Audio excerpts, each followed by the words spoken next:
एक दवा एक केमिकल या बायोलॉजिकल पदार्थ होती है जो शरीर और उसके कार्यों को प्रभावित करती है। आइए समझते हैं कैसे। एस्पिरिन का उदाहरण लेकर। एस्पिरिन की गोली निगल लेने के बाद वह आपके डाइजेस्टिव सिस्टम में कई चरणों की यात्रा पर जाएगी। चलिए देखते हैं।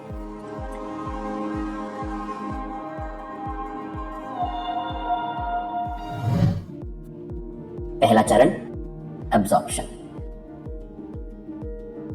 एस्पिरिन की गोली खाने की नली से होकर पेट तक पहुंचती है, जहां ये बहुत छोटे छोटे कणों में टूट जाती है। इन कणों का अगला पड़ाव होगा छोटी आंत यानी स्मॉल इंटेस्टाइन। स्मॉल इंटेस्टाइन में पित्त और अग्नाशय के स्राव इन कणों से मिल जाते हैं। स्मॉल इंटेस्टाइन में सिरवटें होती हैं, जिनकी वजह से आंत की ज्यादा सतह भोजन के संपर्क में आ पाती है।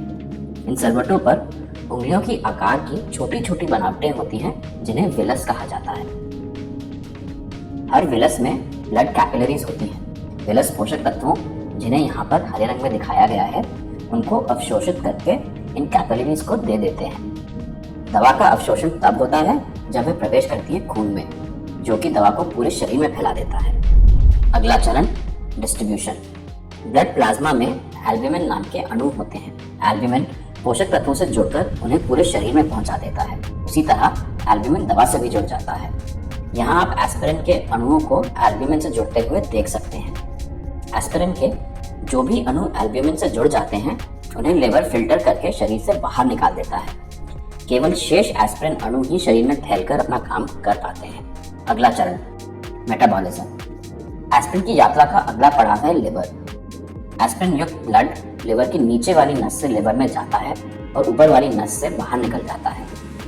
लिवर फिल्टर की तरह काम करता है। ये दवाओं को शरीर में फैलने से पहले मेटाबोलाइज कर देता है।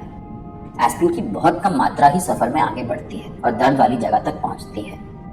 आपका शरीर एस्पिरिन को इतना फिल्टर कर चुका होता है कि उसकी ली गई मात्रा में से केवल 68% ही शरीर पर कुछ असर कर पाती है। इस प्रतिशत को दवा की जैव उपलब्धता या बायो अवेलेबिलिटी कहा जाता है।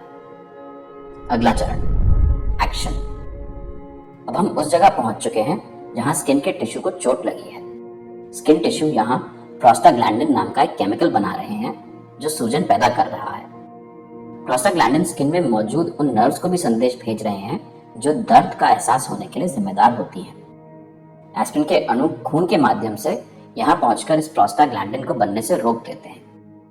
इससे सूजन कम हो जाती है और दर्द का एहसास भी कम हो जाता है। यानी एस्पिरिन ने अपना काम कर दिया। आखिरी चरण, एक्सक्रीशन या दवा का शरीर से बाहर निकलना।